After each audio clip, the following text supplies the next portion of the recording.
La SNCF et la RATP font état d'un fort risque de saturation du réseau demain. Est-ce que ça veut dire qu'il y a un risque? Est-ce que les Français seront en sécurité demain en allant à la gare ou dans leur station de métro? Donc, le mouvement se continue demain avec donc du coup des très fortes perturbations. Et effectivement, la SNCF a alerté sur le fait qu'on peut craindre une forte affluence dans les gares. C'est la même chose dans les stations de métro. Donc, elle appelle tous ceux qui le peuvent à reporter leur déplacement parce qu'évidemment, notre première préoccupation, c'est la sécurité des voyageurs. Et c'est donc pour ça qu'on est très mobilisé pour proposer des solutions alternatives. C'est d'abord tous ceux qui peuvent télétravailler. Évidemment, ce n'est pas le cas de tout le monde. Et puis, on a développé du covoiturage. Vous savez que la semaine dernière, on était à 75% de trajets de plus en covoiturage que ce qu'on a Mais Madame la habituellement. ministre, pardon, soyons très concrets. Quand on dit qu'on est inquiet, ça veut dire que potentiellement demain des voyageurs seront blessés en voulant aller prendre leur train parce qu'il y aura trop d'affluence pour monter dans les voitures? Évidemment, c'est la première préoccupation, je le redis, la sécurité des voyageurs. Et donc, on a des agents de la RATP, de la SNCF qui sont présents dans les gares pour éviter les bousculades. Et c'est pour ça aussi qu'on invite tous ceux qui le peuvent à ne pas prendre le train ou le métro. Donc, je le redis, tous ceux qui peuvent éviter de se déplacer sont invités à le faire. Mais vous Et je suis n'envisagez bien pas, par conscient. exemple, de fermer purement et simplement des gares pour éviter ce type de scénario? Le trafic, donc, il est assuré à l'heure de pointe avec une offre qui est grosso modo de 1 sur 2 sur le RER A et 1 sur 3 sur certaines lignes de métro. Mais il faut effectivement apprécier en fonction de l'affluence. Le premier sujet, c'est la sécurité des voyageurs. Donc c'est ce à quoi les équipes de la SNCF et de la RATP seront très attentifs demain. Mais globalement, le trafic sera de quel ordre pour demain en pourcentage? Est-ce que ce sera 10, 15% du trafic habituel sur la SNCF? Donc, la RATP et la SNCF communiqueront dans l'après-midi sur les prévisions de trafic pour demain. On ne peut pas s'attendre à une situation très différente de celle qu'on a connue vendredi. On est donc à un trafic très réduit et surtout concentré aux heures de pointe pour permettre aux gens d'aller travailler avec un trafic un peu plus important sur les bus en surface puisqu'on est un peu au-dessus de 1 sur 2. Mais c'est-à-dire que la situation pourrait être pire que celle que les Français viennent de connaître, notamment les Franciliens, celle qu'ils viennent de connaître ces derniers jours. Ça peut être pire? La situation n'est pas pire. Je suis en train de vous dire qu'elle est à peu près celle de vendredi dernier. Mais simplement, on peut effectivement penser que ceux qui avaient pu éviter de se déplacer jeudi, vous avez vu qu'il y avait très peu de monde, et vendredi, ont besoin d'aller travailler. C'est pour ça que la SNCF en particulier a alerté sur les risques qu'il y ait une trop grande affluence dans les gares. Il y a évidemment des agents de la SNCF qui seront présents sur le site pour éviter qu'il y ait effectivement mettre Donc en vous dites danger aux les Français de voyageurs. rester chez eux, s'ils le peuvent. Je dis qu'évidemment, je suis bien consciente que les gens ont besoin de se déplacer, mais que ceux qui peuvent ne pas se déplacer lundi sont invités à le faire. Et si ça dure encore 1, 2, 3, 4 jours, voire plusieurs semaines, est-ce qu'à un moment, ce n'est pas le rôle de l'État de faire en sorte que ces transports puissent avoir lieu? Parce que vous demandez aux gens qu'ils peuvent de rester chez eux, d'être en télétravail, mais ça va ne pas pouvoir se prolonger éternellement. Quelle solution vous allez pouvoir proposer aux Français? Enfin, d'abord, je le redis, on a proposé, tout le monde s'est mobilisé pour avoir des offres alternatives, les taxis, les VTC, le covoiturage, une augmentation de 75% des trajets en covoiturage. Aujourd'hui, il y a beaucoup de demandes et il n'y a pas assez de conducteurs. Donc je rappelle qu'en Île-de-France, c'est gratuit pour le passager et il y a un bonus de 3 € pour chaque conducteur. Donc tous ceux qui ont une voiture, s'ils peuvent emmener quelqu'un, ça sera le bienvenu. Augmentation de 75%, on dit, du covoiturage. Augmentation de 75% des trajets en covoiturage et je pense qu'on peut faire davantage. Alors, Et comment c'est allez-vous aussi faire pour ça que je vous annonce que demain, on ouvrira les voies réservées sur les grands axes qui arrivent sur Paris au covoiturage pour les voitures où il y a plus de 3 passagers. Oui, il faut préciser que le covoiturage, c'est pour les gens qui ont l'application qui leur permet d'avoir ce système-là. Parce que ça ne s'organise pas comme ça sur un parking. Vous pouvez charger votre application. Je pense que chacun peut le faire. Il doit y avoir au moins 5 plateformes référencées en Île-de-France. Donc tout le monde peut charger une application de covoiturage. Pour le passager, c'est gratuit et c'est 3 € pour remercier les conducteurs qui veulent bien faire du covoiturage. Pardon ? La région Île-de-France donne 3 € à chaque conducteur qui fait du covoiturage. Et pour bien comprendre ce que vous disiez sur les voies réservées, c'est-à-dire que demain, il y aura sur les autoroutes d'Île-de-France une voie dédiée à ces voitures. Ça veut dire que les voies réservées habituellement au transport en commun et aux taxis seront ouvertes aux voitures où il y a plus de 3 passagers. Et ce sera le cas également à Paris? Non, dans Paris, il y a des voies de bus, mais comme je le disais, on est à plus de 50% du service normal de bus qui est assuré, donc il faut laisser les bus circuler dans les voies de bus. Est-ce que vous pourriez augmenter la contribution de l'État pour encourager le covoiturage? Vous disiez 3 euros de la part de la région. Est-ce que vous allez faire un effort supplémentaire pour encourager ceux qui ont une voiture à proposer du covoiturage? Je ne suis pas sûr que ce soit le sujet. Quand vous avez 3 euros pour être conducteur en covoiturage, je pense que c'est une bonne incitation. Le sujet, c'est que les gens aillent sur les plateformes et, quand ils le peuvent, proposent des trajets en covoiturage. Et plus globalement, selon vos estimations, quelle est la part des gens qui prendraient habituellement le train qui peuvent utiliser le covoiturage ou les bus de substitution? Les différentes offres qui avaient été mises en place vendredi et dont j'espère qu'elles vont se développer lundi, c'est à peu près 500 000 voyages, ce qui représente de l'ordre de 10% de l'offre. C'est une ligne de métro, par exemple. Donc ça veut dire qu'il y a 90% des gens qui sont quand même bloqués. Enfin, effectivement, je vous confirme que la situation est très dégradée. Et donc, l'objectif, c'est évidemment pas que cette grève dure. Il faut que la discussion se poursuive avec les organisations syndicales pour qu'on trouve un chemin. Vous savez, la grève, c'est jamais une bonne solution. C'est pénalisant, évidemment, pour les usagers, on vient d'en parler, mais c'est aussi pénalisant pour les salariés. Donc moi, je suis sûr que les agents des deux entreprises, notamment de la RATP, que je connais bien, font pas grève par plaisir. Ils expriment des inquiétudes. Voilà, ils expriment des inquiétudes. Et donc, c'est bien tout l'enjeu du chemin qu'on doit trouver sur la mise en œuvre de cette réforme des retraites, mais sans brutalité. Et donc, il faut pouvoir en parler avec les organisations syndicales. On va y venir, mais toujours sur les méthodes alternatives. Il y a eu une tentative la semaine dernière d'organiser des transports alternatifs avec les cars Macron, la société Flixbus en particulier. Ça ne s'est pas révélé très performant, sauf à ce que vous nous disiez le contraire aujourd'hui. Est-ce que c'est une autre voie pour permettre aux Franciliens ou aux Français de se déplacer? Ce que je peux vous dire, c'est que les cars Macron, comme vous dites, ont augmenté leur offre de 15 à 20%, mais surtout sur les liaisons entre grandes villes. Et donc, du coup, c'est une bonne réponse. Dans Paris, on est maintenant à plus de 50% du trafic bus assuré, donc c'est moins le sujet de faire circuler ces cars dans Paris. En tout cas, entre les grandes villes, ils apportent une réponse avec 15 à 20% d'offres. Donc il n'y a pas de nécessité d'aller plus loin. Sur les liaisons entre les grandes villes, c'est une bonne chose. Dans Paris, l'offre de bus s'est nettement améliorée et donc je pense que c'est la meilleure réponse. Mais vous allez en mettre davantage dans des cars Macron, là, entre villes en région ou pas? Alors, ce n'est pas nous qui mettons les cars Macron, ce sont ce qu'on appelle des services librement organisés, donc c'est les entreprises, notamment Blablacar et Flixbus qui font ces offres. Ils voient bien qu'il y a une demande, donc ils répondent à la demande. Je pense qu'aujourd'hui, c'est la disponibilité des cars qui est en question, et donc ils ont augmenté leur offre. Je peux vous assurer que s'ils peuvent le faire davantage, s'ils trouvent des cars, je n'ai pas de doute qu'ils continueront à l'augmenter. Ça n'a pas fonctionné, ce que vous aviez mis sur Flixbus. Ça a très bien fonctionné entre les grandes villes. Non, ça fonctionne très bien dans les grandes villes. Entre les grandes villes, je peux vous assurer. D'accord, mais ça n'a pas fonctionné à Paris. Alors sur la compensation, Guillaume Roquette. Oui, du côté des voyageurs, est-ce que vous allez demander à la RATP, à la SNCF, des gestes commerciaux, des remboursements d'abonnements, compte tenu de ces blocages qui ont l'air de devoir durer? Enfin, sur la SNCF, sur les billets, il n'y a pas d'ambiguïté. Les billets sont remboursés. Les billets sont remboursés. On a ensuite la situation des gens qui ont un abonnement. À chaque fois qu'on a des perturbations importantes, et c'est bien le cas actuellement, évidemment, il y a des remises des remboursements sur les abonnements. Pour la RATP, certains s'étonnent que les lignes qui restent ouvertes, les lignes automatiques, sont encore payantes, alors même que le service est quand même très dégradé globalement. Ça vous paraît normal ? Enfin, je ne sais pas si c'est la principale préoccupation des Français. Il y a des touristes qui sont là, qui bénéficient des lignes, et les autres, la plupart, ont des abonnements. Donc ça renvoie à la question précédente sur le remboursement des abonnements. Vous nous disiez, et vous n'êtes pas la seule, que ce mouvement, on ne sait pas exactement quand il va se terminer. Pour le moment, la grève se poursuit, vous préparez des solutions alternatives, mais on a quand même une interrogation sur la capacité des cheminots à tenir dans la durée. Qu'est-ce qu'il fait qu'ils vont pouvoir ou pas poursuivre la grève, même financièrement à titre individuel, j'ai envie de vous dire, jusqu'où vous estimez qu'ils puissent aller? Enfin, attendez, moi, je ne vais pas faire des pronostics sur jusqu'où les cheminots sont prêts à sacrifier de la rémunération. Et je vous dis que je ne me place pas dans l'idée d'un conflit qui devrait durer. Je pense que c'est bien le sens des annonces qui doivent être faites par le Premier ministre mercredi prochain pour clarifier le contenu et surtout le rythme de mise en œuvre de la réforme des retraites.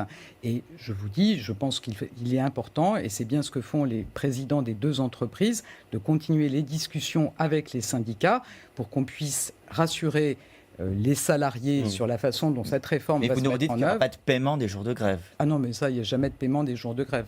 Il n'y a pas de doute. Mais là-dessus, c'est-à-dire bien que sûr. vous nous dites que la mobilisation, pour vous, elle pourrait s'arrêter à partir de mercredi soir? C'est un peu votre pronostic? Ou vous pensez que ça peut encore durer, si on est réaliste, jusqu'à la semaine prochaine? Ce que je vous dis, c'est que le Premier ministre présentera mercredi, comme il l'a dit, le contenu de la réforme, avec notamment un sujet qui est important pour les entreprises dont on vient de parler, qui est le rythme, la transition. C'est pas la même chose si vous venez de rentrer à la RATP. Vous savez, moi, les jeunes recrutés à la RATP, ils ne me parlaient pas fondamentalement de leur retraite. Ils parlaient de leurs conditions de travail, de leur déroulement de carrière. Donc, si vous venez d'entrer à la RATP ou si vous êtes à quelques années de la retraite, le problème n'est pas le même. Et évidemment, il faut qu'on en tienne compte dans les transitions. Si vous êtes à quelques années de la retraite, on ne va pas dire à un agent qui a fait un choix de vie avec des contraintes, de prendre son service tôt le matin, de travailler le dimanche, qui peut-être habite loin parce qu'il a voulu acheter une maison et qui compte sur la retraite qu'on lui a promise. On ne va pas lui dire du jour au lendemain qu'on va tout changer. Donc c'est ces curseurs-là qui doivent être précisés la semaine prochaine. Avant de venir sur le fond de la retraite, 2 choses. Tout d'abord, est-ce que vous pouvez nous dire quel a été le coût à ce jour pour la SNCF que ces jours de grève? Quel est le Non, coût? je ne suis pas en situation de vous le dire. Je pense que l'entreprise communiquera sur ses coûts. Premier sujet, c'est la gêne qui est occasionnée pour les Français. Moi, c'est ma Et pour principale l'économie préoccupation. française, est-ce que vous pouvez vous pensez que ça... Enfin, évidemment, ça n'est pas bon pour l'économie française. C'est pénalisant pour les Français. Et donc voilà, l'objectif n'est pas de s'installer dans une grève qui dure. Alors ce soir, réunion à l'Élysée autour du président Emmanuel Macron. On a l'impression, on sent qu'il y a une accélération du rythme de prise en considération de cette mobilisation par le gouvernement, comme si vous n'aviez pas anticipé ce qui se passe, Elisabeth Borne. Comment se fait-il que vous n'ayez pas anticipé? On a du coup le sentiment d'une fébrilité. Moi, j'entends tout et son contraire, à la fois ceux qui nous disent qu'on joue le pourrissement et ceux qui nous disent qu'on serait dans la fébrilité.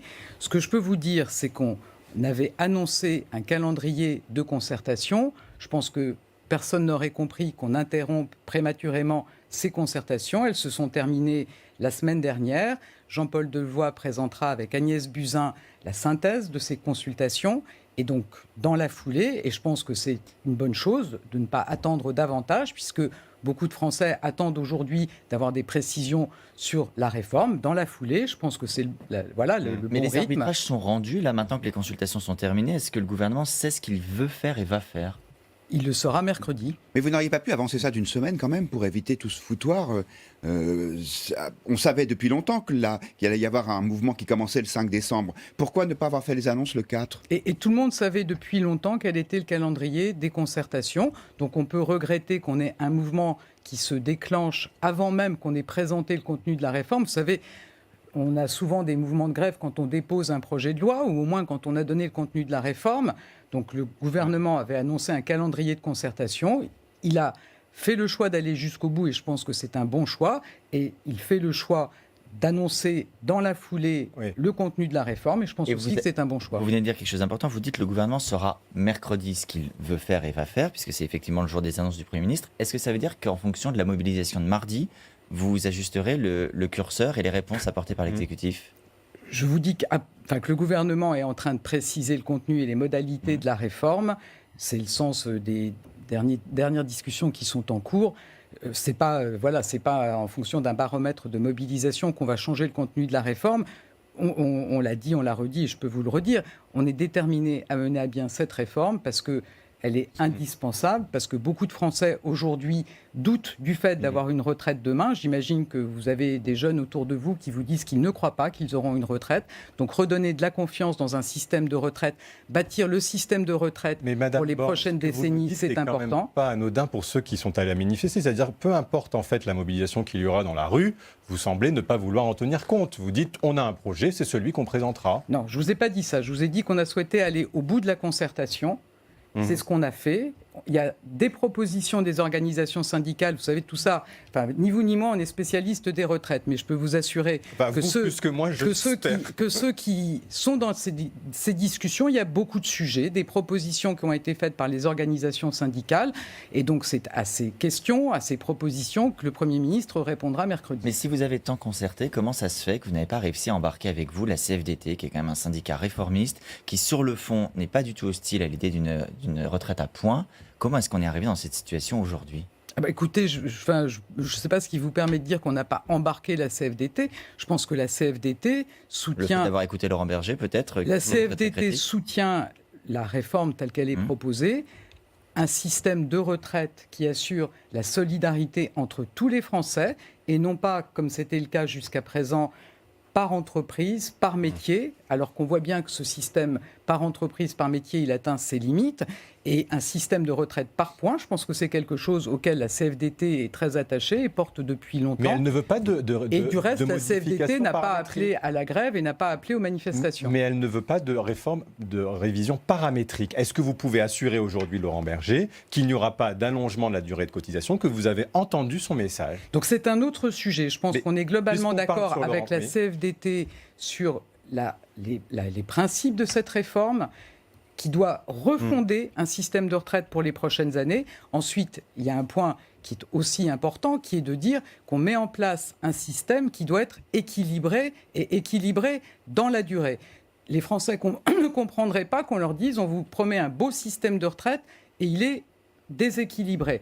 Évidemment, ça voudrait dire qu'on va devoir rebouger des paramètres, et là, du coup, ça serait une fausse promesse. Donc c'est important de mener cette réforme, et puis évidemment, c'est une question de responsabilité de mettre en place un système qui est équilibré et qui est équilibré dans la durée. Vous pouvez bouger les paramètres. Est-ce que vous pouvez piocher dans le fonds de réserve des retraites de 36 milliards d'euros à ce jour, un fonds de retraite, je le rappelle, de réserve qui avait été créé par Lionel Jospin pour les temps difficiles? Est-ce que vous allez le faire? Écoutez, je ne vais pas répondre aujourd'hui, et ça ne vous surprendra pas que je ne fasse pas les annonces du Premier ministre mercredi aujourd'hui.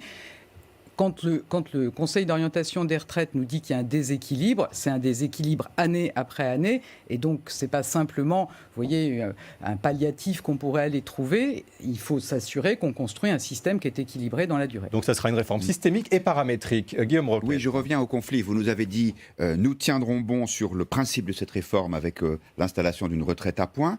Le patron de la CGT, Philippe Martinez, dit, nous demandons le retrait de cette réforme. On sait la puissance de la CGT dans les transports publics. Alors comment sort-on de cette impasse? Écoutez, je pense que la CGT, depuis le début, elle n'est pas dans les discussions. Depuis le début, ils ont annoncé qu'ils ne voulaient pas de cette réforme. Je ne sais même pas si c'est un désaccord sur le contenu ou si c'est parce que c'est une réforme qui vient du gouvernement. Mais donc, de toute façon, ils ne discutent pas. Donc, je ne pense pas que ce soit avec la CGT qu'on trouvera le chemin de la sortie de ce conflit. Donc vous excluez la CGT de toute... Ça n'est pas moi, ça n'est pas moi. Tout le monde est toujours le bienvenu à la table des négociations et des discussions, mais quand certains ne veulent pas discuter, j'en prends acte. Donc il faut installer un rapport de force pour que, à la SNCF, à la RATP, la CGT disent on a perdu, on arrête la grève, parce que ce sera la seule solution. Vous savez, on est sur une réforme très importante, et je ne pense pas que ça se conçoive en termes de rapport de force. Je pense qu'on a amené cette réforme des retraites pour rassurer tous les jeunes qui aujourd'hui ne croient pas qu'ils auront une retraite, pour mettre en place un système qui tient compte du fait que le monde a changé depuis 1945, qu'on ne fait plus toute sa carrière au sein d'une entreprise, un système plus juste qui répond aussi à des graves inégalités, le fait par exemple que 20% des femmes doivent travailler jusqu'à 67 ans parce qu'elles n'ont pas le nombre de trimestres voulus. Donc tout ça appelle une réforme des retraites. Et effectivement, on mènera cette réforme, non pas dans une question de rapport de force, mais en trouvant un chemin. Parce que quand on parle d'un sujet comme les retraites, c'est un sujet qui peut susciter de l'anxiété. C'est un moment de votre vie où vous vous sentez fragile. Et donc voilà, il faut évidemment entendre les inquiétudes et rassurer les Français, rassurer aussi chaque catégorie de salariés sur le fait que cette réforme, ça se passera bien et qu'on saura gérer les transitions pour qu'il n'y ait pas de brutalité dans la réforme. Mais la CGT n'est pas responsable dans la période ? La CGT ne veut pas discuter, comme elle n'avait pas voulu discuter de la réforme de la SNCF. Moi, j'en prends acte. Mais pourquoi ? Parce qu'elle n'a pas le sens de l'intérêt général ? Je ne veux pas me mettre à décerner prime de sens de l'intérêt Non, général. ou alors est-ce qu'elle est dans une démarche politique? C'est ce que vous venez semblez de nous dire. Je dis que la CGT, sur les différentes réformes qui sont conduites depuis le début du quinquennat, fait le choix de ne pas discuter. C'est son choix, c'est effectivement sans doute un choix politique, mais il lui appartient. Sur l'opinion, les Français également, quand on regarde les enquêtes qui ont été réalisées récemment, semblent majoritairement soutenir le mouvement en réalité. Quelle conclusion vous en tirez? Est-ce que là, il n'y a pas eu un petit souci dans la manière dont vous avez peut-être abordé ce dossier? Vous dites que les Français soutiennent le mouvement. Effectivement, ils soutiennent aussi le principe d'une réforme des retraites. Donc ça veut dire qu'ils sont d'accord sur la démarche qui est en cours, mais ils ont des inquiétudes. Et pour répondre aux inquiétudes, il faut préciser les différents paramètres du futur système. Et il faut aussi préciser la façon dont on va gérer le passage d'un système à l'autre. Et c'est ces éléments qu'il faut donner aux Français pour les rassurer sur la réforme en cours. Et vous pensez qu'une fois que tout sera connu, les inquiétudes se dissiperont? Je pense que c'est plus facile, vous voyez, de lever des inquiétudes, a fortiori à un moment où tous les opposants à la réforme peuvent propager des fausses informations. Donc évidemment, tant que vous n'avez pas précisé le contenu de la réforme, on laisse un peu le champ à ceux qui propagent ces fake news. Je pense que quand on aura donné tous les éléments, à la fois sur le système, le nouveau système de retraite et la façon dont on va passer du système actuel au nouveau système, mais je pense que ça lèvera des inquiétudes. Un petit regret sur ce calendrier, la manière dont vous avez mené les dernières semaines? Écoutez, je vous dis, on entend à la fois tout et son contraire. Vous-même, voyez, vous nous reprochiez il y a un an de mener des réformes trop brutalement, de ne pas assez concerter. C'est une réforme très importante sur laquelle le choix qui a été fait, qui me semble le seul choix possible, c'est de prendre du temps pour la concertation. Et maintenant, on nous dit, vous auriez dû annoncer plus tôt, ou peut-être certains nous disent... Vous pourriez vous dire, oui, finalement, c'est vrai qu'on a peut-être un peu tardé. Mais vous ne pensez pas que vous avez un peu tardé. Vous auriez pu désamorcer ce qui semble être une crise dont on ne voit pas aujourd'hui l'issue. Vous n'avez pas ce sentiment-là? Enfin, je vous dis... le choix qui a été fait par les organisations syndicales de lancer le mouvement avant même qu'on ait précisé, qu'on ait été au bout des concertations. Pourquoi ne vous êtes pas adapté à ce calendrier-là en disant, voilà, c'est vrai qu'il y a un mouvement social, on va aller plus vite. Vous le savez depuis 2 mois, Elisabeth Borne, qu'il y a ce mur du 5 décembre, comme on le dit dans certains cabinets aujourd'hui. Pourquoi ne pas avoir anticipé ce mur plutôt que de vous le prendre finalement? Je pense que si on avait brusqué les concertations, si on avait raccourci les concertations, on nous l'aurait également reproché. Mais vous dites que la CFDT n'y venait pas et que c'était... vous savez, la CFDT est à la table de discussion, la CFTC, l'UNSA, dans les concertations menées par Jean-Paul Delevoye. Donc c'est important de respecter ceux qui veulent discuter de cette réforme. Une fois que le Premier ministre aura fait des annonces, est-ce qu'on rentre dans un nouveau cycle de concertation et de négociation ou est-ce qu'on rentre dans la mise en œuvre de la réforme telle qu'elle aurait été annoncée par le Premier ministre? Enfin, vous savez qu'il y a un projet de loi qui doit être déposé au début de l'année. Donc, ça veut dire qu'il y aura encore de l'écriture du projet de loi, des éléments qui vont être affinés. Ensuite, le Premier ministre, il va donner les principes généraux pour tous les Français. Dans des entreprises qui ont des régimes particuliers, il faudra décliner ces principes au sein des entreprises. Donc, les discussions, elles se poursuivront certainement pour tirer dans chaque entreprise les conséquences du cadrage général. Guillaume Roquette. Gérard Larcher, le président du Sénat, était à votre place dans ce studio dimanche dernier. Il parlait d'un problème de confiance entre Emmanuel Macron et les Français. Oui, enfin, je pense qu'il est dans son rôle d'opposant. Vous ne pensez pas qu'il y a une rupture du lien de confiance entre le président et les Français aujourd'hui, quand vous voyez qu'ils soutiennent massivement le mouvement? Les Français soutiennent massivement le principe d'une réforme. Ils expriment certainement des inquiétudes et ils sont en forte attente sur les annonces. Et moi, je vous redis que je pense qu'on pourra répondre à leurs inquiétudes. Vous ferez cette réforme coûte que coûte, Elisabeth Borne? Enfin, je pense qu'on a eu l'occasion de le dire, le président de la République, le Premier ministre. Vous savez, ce n'est pas une lubie, cette réforme. Ce n'est pas une lubie, ce n'est pas un caprice de vouloir faire une réforme des retraites. Je vous redis que beaucoup de jeunes ne croient pas qu'ils auront une retraite, que le système actuel laisse dans des difficultés très importantes beaucoup de Français avec des toutes petites retraites. Je pense aux agriculteurs, je pense aux artisans, je pense à toutes les femmes qui ont eu des carrières courtes, qui doivent travailler jusqu'à 67 ans parce qu'elles n'ont pas suffisamment de trimestres. Donc oui, je pense que c'est important de faire... une réforme Oui. qui permet de préparer les prochaines décennies en tenant compte Elisabeth des évolutions Borne, avec quand un vous système entendez juste. la CFDT qui est plutôt d'habitude dans la conciliation, qui est un syndicat qui cherche l'accord. Quand vous entendez aussi Xavier Bertrand, qui n'était pas si hostile que ça au président de la République, dire aujourd'hui, encore tout à l'heure, personne ne fait plus confiance au président. Quand vous entendez aussi Gérard Larcher qui dit, Guillaume Roquette le rappelle, il n'y a plus de confiance, ça ne vous interpelle pas. Vous ne dites pas que Je pense que Laurent Berger, vous ne faites pas sur la bonne voie. Laurent Berger n'a jamais demandé de ne pas mettre en œuvre la réforme avec un système universel par points qui est porté depuis des années par la CFDT.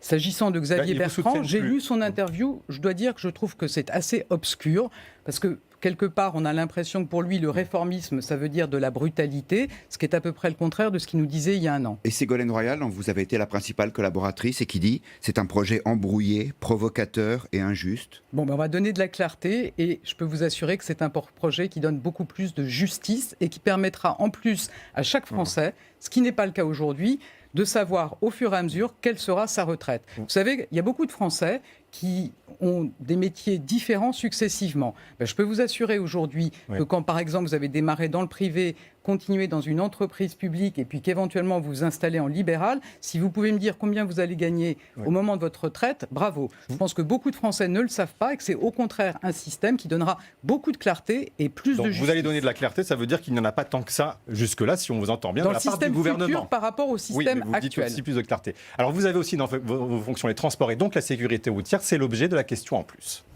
Le grand jury, la question en plus. Madame la ministre, Claude Rambaud, vice-président de France Asso Santé. L'alcool tue 42 000 personnes par an, 1000 morts sur la route, des accidents du travail, coût social 100 milliards d'euros. De nombreux pays, en janvier, font une campagne pour une pause avec l'alcool, avec de très bons résultats partout où elle était mise en place. En France, cette campagne sera portée devant grand public par des associations. Madame la ministre, à titre personnel, êtes-vous favorable à cette campagne? Et si oui, pourquoi le gouvernement ne nous aide pas? Elisabeth Borne. Alors, ça n'est pas tout à fait dans le champ de mon ministère, mais évidemment, moi, je peux être que favorable à une campagne qui met en garde contre les méfaits de l'abus d'alcool, contre l'alcool. Mais pourquoi ne pas l'avoir soutenu? Enfin, c'est pas mon ministère. Non, au niveau qui est du en train de Le gouvernement, président de la porter ce République sujet. a dit que l'État ne s'associerait pas à ce mois sans alcool en janvier. Je ne sais pas exactement quel est le contenu de la campagne et un mois sans alcool. Bon, je pense qu'entre ne pas abuser d'alcool et ne pas boire du tout d'alcool, peut-être qu'il y a un juste chemin.